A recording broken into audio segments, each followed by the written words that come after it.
오늘 저는 여러분과 함께 성도의 기쁨은 어디에서 오는가, 기쁨의 출처, 우리 예수 믿는 사람들의 기쁨의 소스는 어디인가에 대해서 말씀을 드리려고 합니다.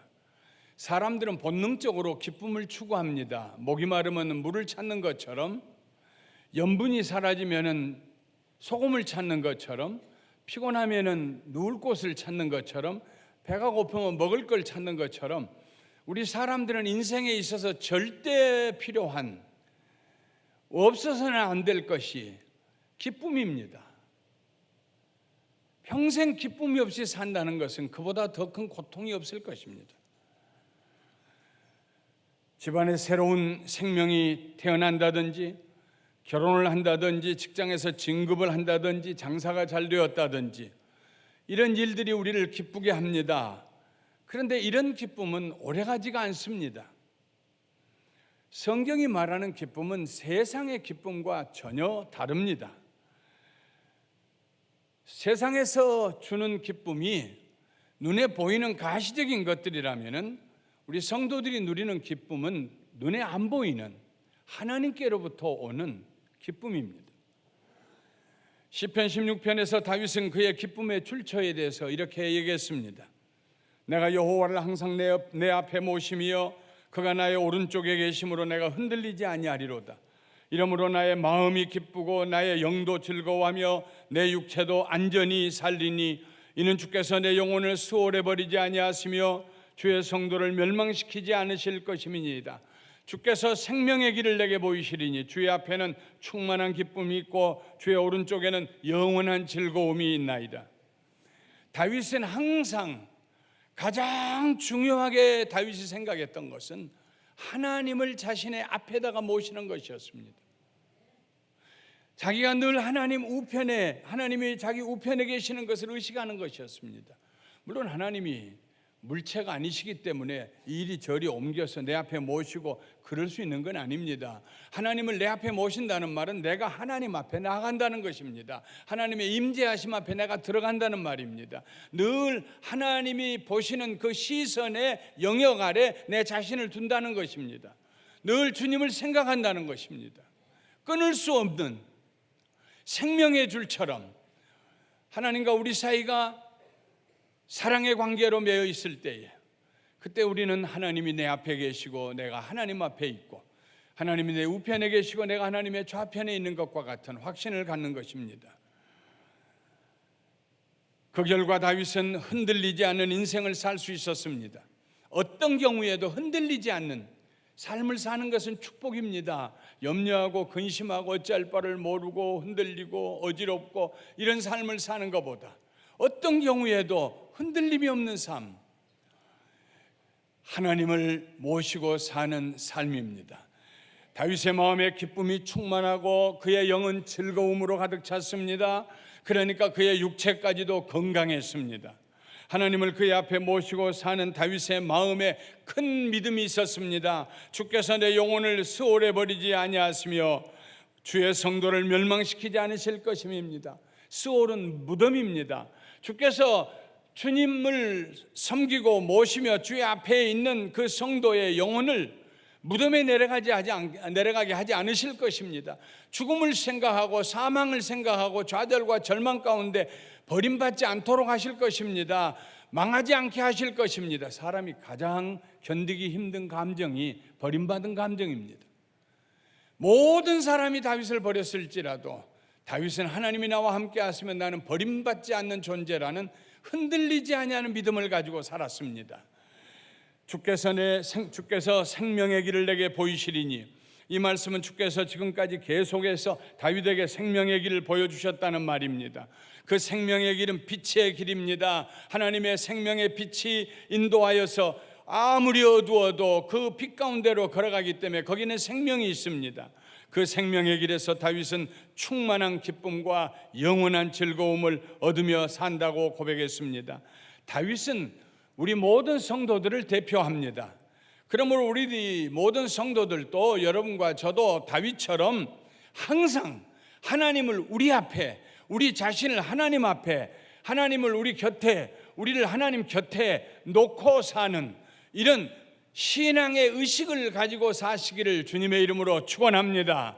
그때에 우리는 충만한 기쁨을 누릴 수 있습니다. 넘치는 기쁨입니다. 영원한 즐거움을 누릴 수 있습니다. 끝없는 즐거움입니다. 이 기쁨과 이 즐거움은 하나님께로부터 나오는 것입니다. 하나님에게 기쁨이 있고 즐거움이 있어요. 이것은 끝이 없는 즐거움이요, 부족함이 없는 기쁨입니다. 사랑하는 성도 여러분, 오늘 말씀을 듣는 이 시간에 우리 하나님께로부터 이런 기쁨과 즐거움이 우리 영혼 육에 흘러 넘치시기를 주님의 이름으로 축원합니다. 누가 이런 기쁨과 즐거움을 누릴 수가 있습니까?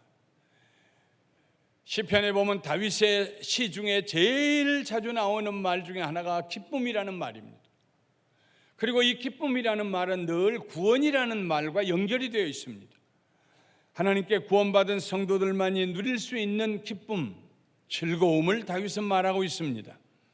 오직 주에게 피하는 자는 다 기뻐하며 주께 피하여서 구원을 얻는 하나님의 백성들은 기뻐합니다 하는 말입니다. 주의 보호로 인하여 영영이 기뻐 외치며, 하나님이 우리를 펴신 팔로 보호하시기 때문에, 방패로 우리를 보호해 주시기 때문에 우리는 기뻐합니다. 주의 이름을 사랑하는 자들은 주를 즐거워하리이다. 하나님께 피하고 하나님의 보호함을 받고 하나님의 이름을 높이고 찬송하는 사람은 기쁘고 즐거워한다는 말입니다. 나는 오직 주의 인자하심을 의뢰하여 싸우니 내 마음은 주의 구원을 기뻐하리이다. 시편 13편 5절입니다. 나는 주의 구원을 기뻐하리이다. 그리스도인의 기쁨은 다른 데서 오지 않습니다. 내가 얼마나 재물을 쌓았느냐, 수입이 얼마나 많아졌느냐, 그런 데서 오지 않습니다. 내가 이제 조금 있으면 여행을 갈 터인데 거기서 오는 것도 아닙니다. 그건 다 왔다가 사라지는 것들입니다. 그리스도인들의 기쁨의 원천은 하나님이요, 우리를 구원하시는 하나님의 능력에 그 기쁨의 뿌리가 있는 줄 믿습니다. 여호와는 나의 힘과 나의 방패시니 내 마음이 저를 의지하여 도움을 얻었도다. 하나님께서 우리를 보호하시기 때문에, 우리를 도우시는 그 하나님 때문에, 그러므로 내 마음이 크게 기뻐하며 내 노래로 저를 찬송하리로다. 나를 도우시고 보호하시는 하나님, 구원하시는 하나님 앞에서 나는 기뻐하고 찬송하리로다. 시편 31편 7절과 8절에 내가 주의 인자하심을 기뻐하며, 즐거워할 것은 주께서 나의 곤란을 감찰하사 환난 중에 있는 내 영혼을 아셨고 나를 원수의 수중에 가두지 아니하셨고 내 발을 넓은 곳에 세우셨음이니이다. 내가 하나님의 사랑을 기뻐하고 즐거워한 것은 하나님께서 내 어려움을 보시고 원수 사탄이 그 절망과 좌절의 감옥 속에 나를 가두려고 할 때, 우울증 속에 가두려고 할 때, 그때 하나님께서 나를 그 감옥을 깨뜨리시고 건져내시고 자유하게 하시기 때문에 나는 그 하나님의 사랑 때문에 기뻐하고 즐거워하겠습니다. 나를 구원하신 하나님 때문에 하는 말입니다. 시편 35편 9절에 다윗은 말합니다. 내 영혼이 여호와를 즐거워하며 그 구원을 기뻐하리로다.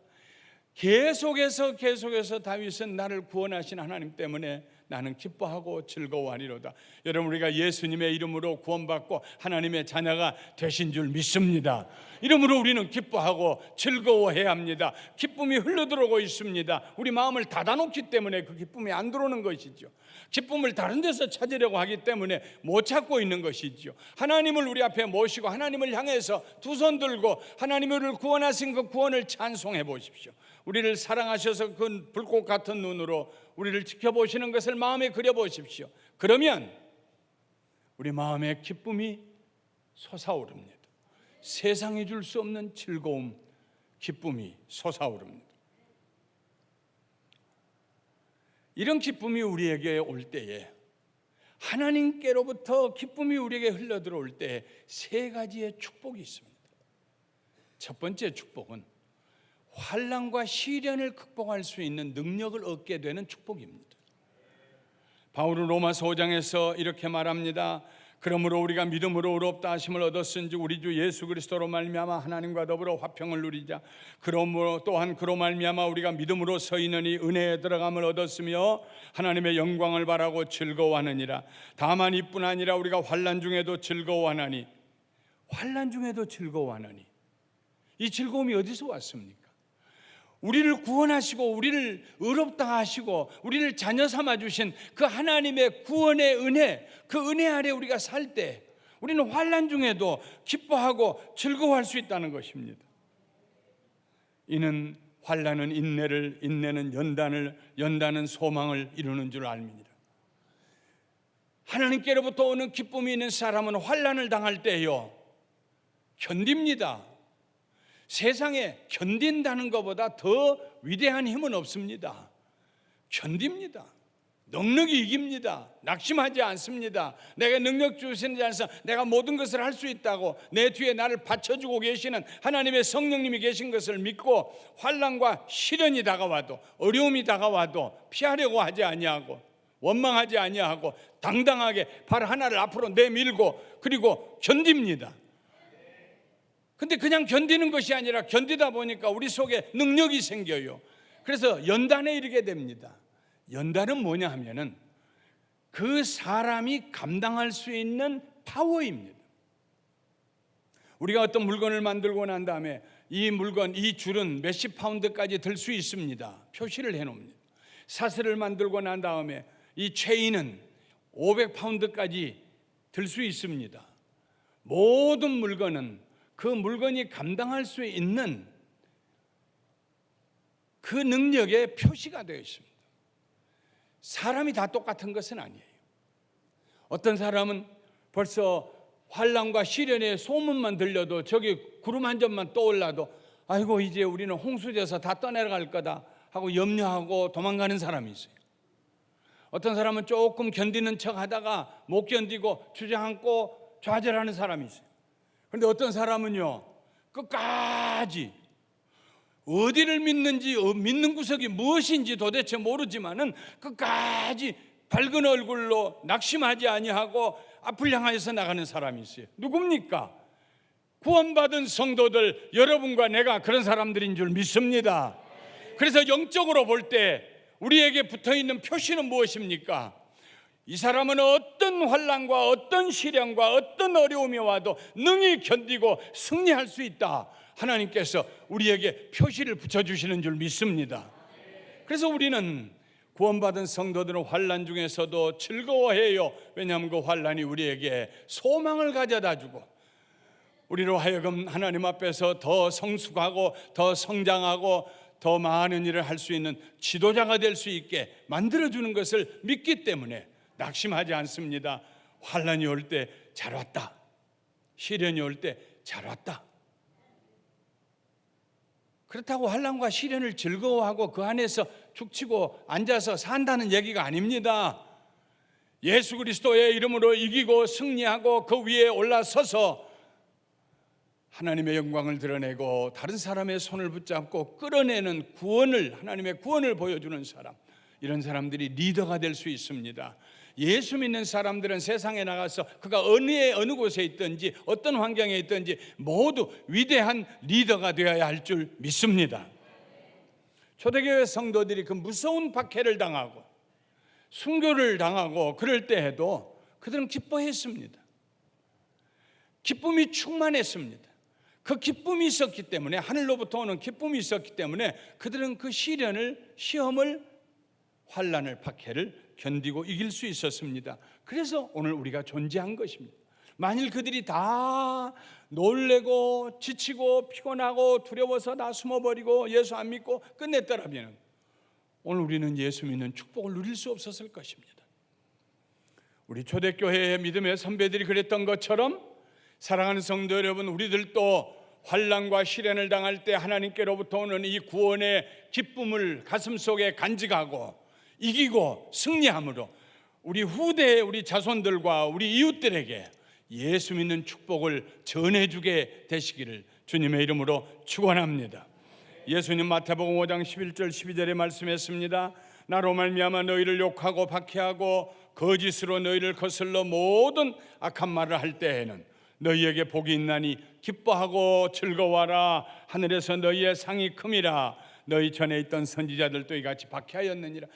박해를 당할 때, 환난을 당할 때, 억울한 일을 당할 때 그때 기쁨이 가득한 사람은요 절대로 버림받지 않습니다. 이겨냅니다. 발로 밟고 일어섭니다.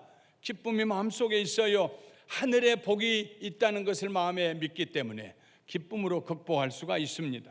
바울은 골로새 교회 성도들을 위해서 기도했습니다. 그의 영광의 힘을 따라 모든 능력으로 능하게 하시며 기쁨으로 모든 견딤과 오래 참음에 이르게 하옵소서. 골로새서 1장 11절 말씀이에요. 하나님, 저 골로새 교회 성도들이 하나님이 주시는 기쁨으로 모든 것을 견디게 하시고 오래 참게 하시고 승리하게 하여 주시옵소서. 사랑하는 성도 여러분, 우리 모두가 뒤로 물러서지 아니하고 오래 참고 견디며 꿋꿋하게 나가서 결국은 우리를 넘어뜨리려고 하는 모든 환경과 어려움과 모든 사탄의 괴계를 전부 무너뜨리고 앞을 향하여 승리하며 나가게 되시기를 주님의 이름으로 축원합니다. 아멘. 두 번째로, 하늘로부터 구원받은 성도들이 하나님께로부터 얻은 이 천상의 기쁨, 천국의 기쁨, 세상이 줄 수 없는 그 기쁨이 우리 속에 있으면은요, 우리의 삶에 초자연적이고 초월적인 기적의 삶을 살게 됩니다. 어떻게 그런 삶을 사는가요? 성경에 그런 예가 어디에 있나요? 바울이 고린도 교회에 보낸 편지에서 우리는 그 예를 볼 수가 있습니다. 고린도 교회에 보낸 편지에서 바울은 마게도냐 교회들을 칭찬을 합니다. 마게도냐는 고린도보다 위에 있는 빌립보 교회, 데살로니가 교회, 이런 교회들입니다. 고린도 교회에 비하면 아주 작은 교회들입니다. 그런데 그 교회, 마게도냐 교회가 무슨 일을 했는가를 고린도 교회 성도들에게 보낸 편지에서 이렇게 말합니다. 많은 환난의 많은 시련 가운데서 그들의 넘치는 기쁨과 극심한 가난이 그들의 풍성한 연보를, 헌금을 넘치도록 하게 하였느니라. 마게도냐 교회 성도들은 환난이 이루 말할 수 없는 환난 가운데 있었어요. 그런데 그들은 또한 가난한데 보통 가난한 게 아니라 찢어지게 가난한 사람들이었어요. 그런데 그 사람들이 넘치는 헌금을 했다는 말입니다. 좀 이상하지 않습니까? 좀 말이 안 되는 것 같지 않아요? 마게도냐 교회 성도들이 엄청난 환난의 시련을 겪고 있고, 현재 지극히 가난한 사람들이고, 환난과 가난 가운데 있는 사람들은요, 보편적으로 다른 사람 생각 못 합니다. 내가 가난한데 어떻게 다른 사람을 도울 수 있습니까? 내 짐도 무거워서 일어날 수가 없는데 어떻게 다른 사람을 도울 수 있습니까? 그러므로 상식적으로 쓴다면 바울이 이렇게 써야 됩니다.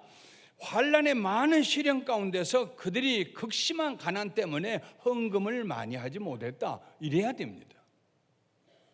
근데 반대예요. 마게도냐 교회 성도들이 예루살렘 성도들의 어렵다는 사정을 들었습니다. 예루살렘에 엄청난 흉년이 다가왔어요. 그 흉년이 예언되었습니다. 그래서 예루살렘에 사는 성도들이, 이스라엘의 백성들이 말할 수 없는 고통을 당하고 있었어요. 그래서 바울이 가는 곳마다 우리가 복음을 예루살렘에 있는 우리 사도들과 성도들을 통해서 받지 않았습니까? 예수님이 그 이스라엘 백성에게 오지 않았습니까?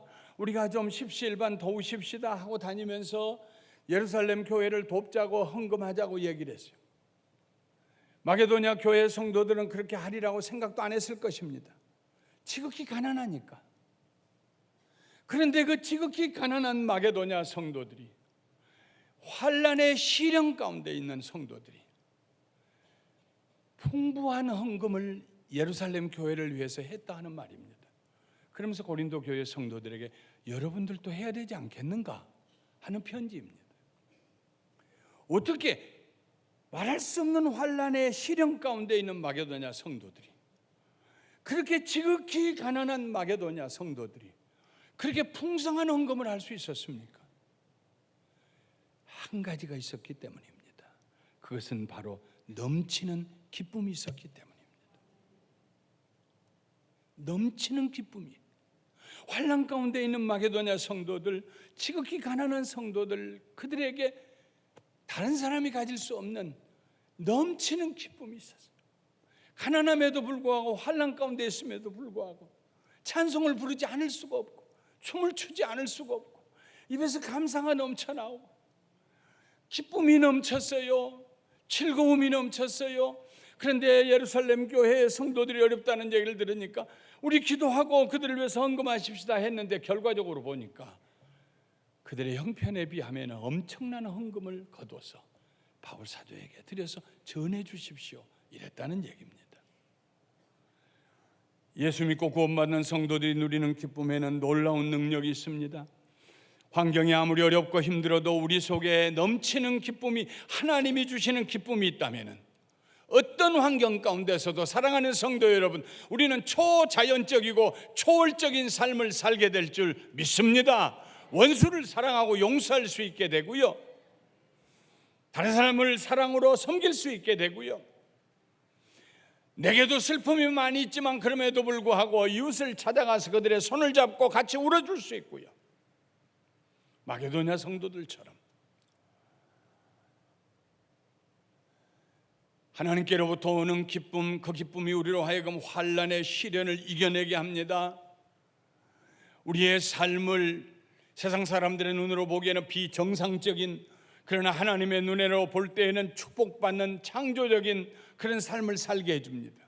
셋째로, 하나님께로부터 오는 기쁨이 우리에게 흘러들어올 때 우리는 참으로 자유하게 됩니다.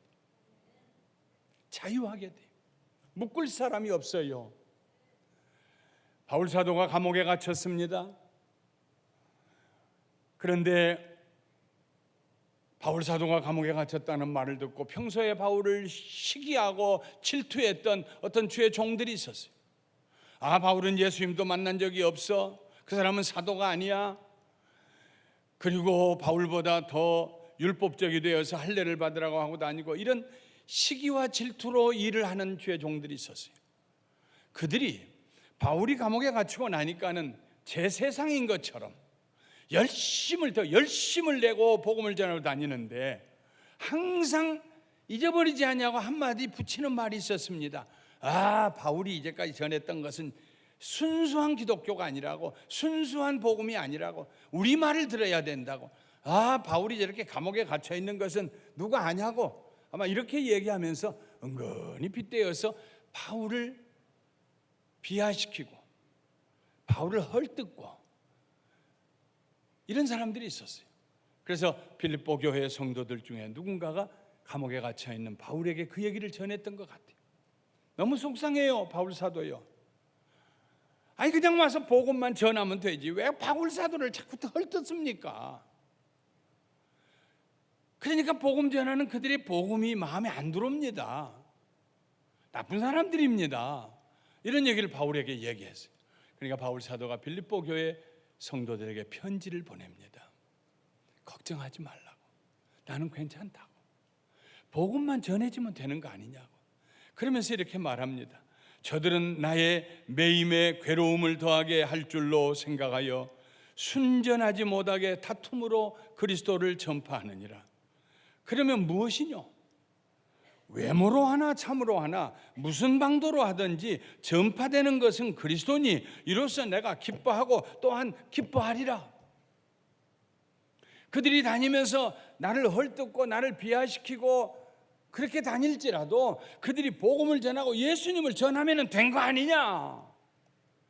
빌립보 교회 성도들이여, 마음을 넓혀라. It doesn't matter to me. 이거 나한테는 별거 아니야, 괜찮아. 바울이 무슨 대단한 사람인가, 그들이 나를 헐뜯었다고 그래서 내가 무슨 내 명예가 실추되는가, 괜찮다고.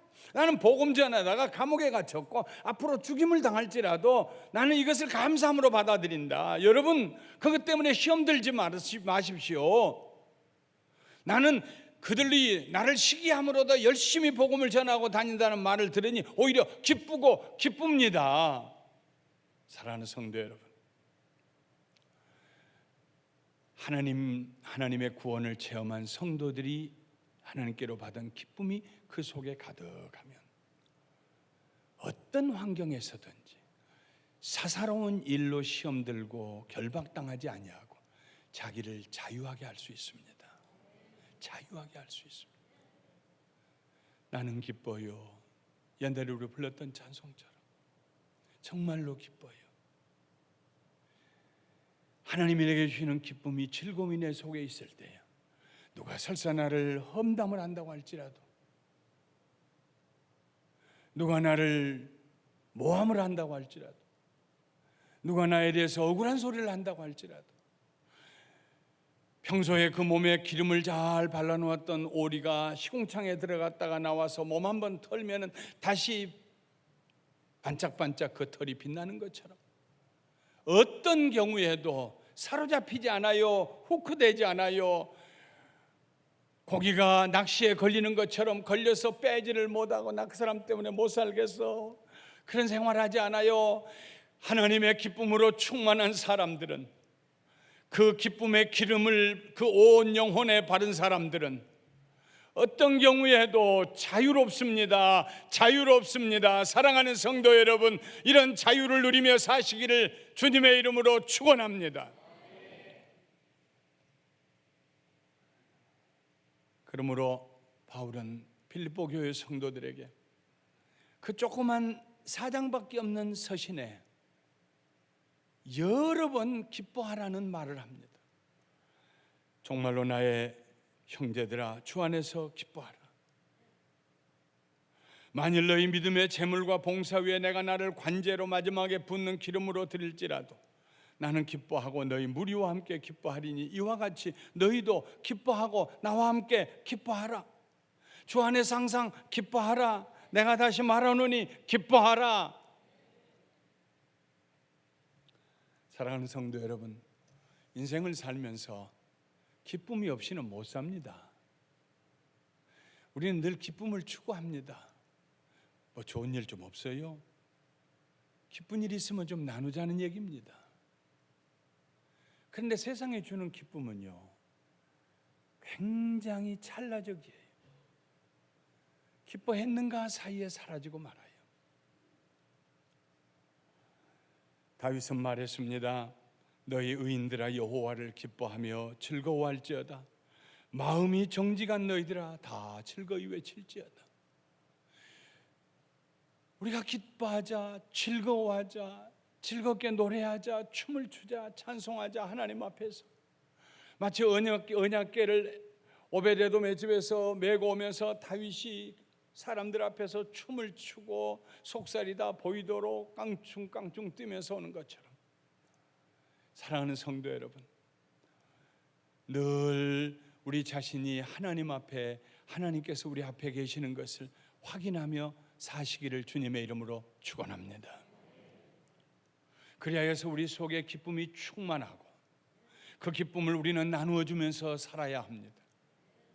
세상 사람들이 기쁨에 얼마나 목말라 하는지 몰라요. 예수님께서 제자들에게 말씀하셨습니다. 내가 이것을 너희에게 말함은 내 기쁨이 너희 안에 있어 너희 기쁨을 충만하게 하려 함이니라. 모두가 기름이 떨어졌어요. 등불이 꺼져가요. 세상 사는 사람들 기쁨의 요소가 없어요. 기뻐할 일이 없어요. 그들에게 가서 기름을 부어줘야 합니다. 그들에게 기쁨을 나눠줄 수 있어야 합니다. 무한한 기쁨, 영원한 즐거움, 넘치는 기쁨, 우리 속에 이 기쁨을 간직하고 가서 만나는 사람들에게 나누어줘야 합니다. 그들이 우리를 보고 묻게 해줘야 합니다. 무엇 때문에 그렇게 좋으세요? 항상 얼굴이 밝으신 것 같아요. 좋은 일이 있어요? 사람이요, 얼굴 보고 살지 않습니까? 얼굴을 굳어 있으면 속상한 일 있어요 하고 묻게 되고, 얼굴이 편안하면 편안하신가 봐요 하고 얘기하게 되고, 그런데 입술에 꼬리가 위로 싹 올라가면은 뭐 좋은 일 있어요 하고 묻지 않겠어요? 내 안에 예수님이 계시는데 어떻게 즐거워하지 않을 수가 있어요? 내 안에 나를 사랑하사 자기 몸을 버리신 하나님의 아들 예수님이 계시는데 어떻게 기뻐하지 않을 수 있어요? 무슨 좋은 일이 있어요? 왜 그렇게 기뻐하세요? 그때 우리는 그들에게 대답해야 됩니다. 하나님이 내 앞에 계시니까요. 내가 하나님 앞에 있으니까요. 그게 무슨 얘기예요? 그때 그들에게 복음을 전하실 수 있는 기회가 됩니다. 사랑하는 성도 여러분, 우리 자신도 기쁨으로 충만하여 어려운 환경과 시련을 넉넉히 이기고, 그리고 그 기쁨으로 말미암아서 우리 삶의 초자연적인 보통 사람들이 상상할 수 없는 그런 초자연적인 삶을 살고 나아가서 완전한 자유를 누리며 사는, 우리뿐만 아니라 우리 곁에 있는 사람들에게도 그 기쁨을 나누어주며 사시는 여러분과 제가 되시기를 주님의 이름으로 축원합니다.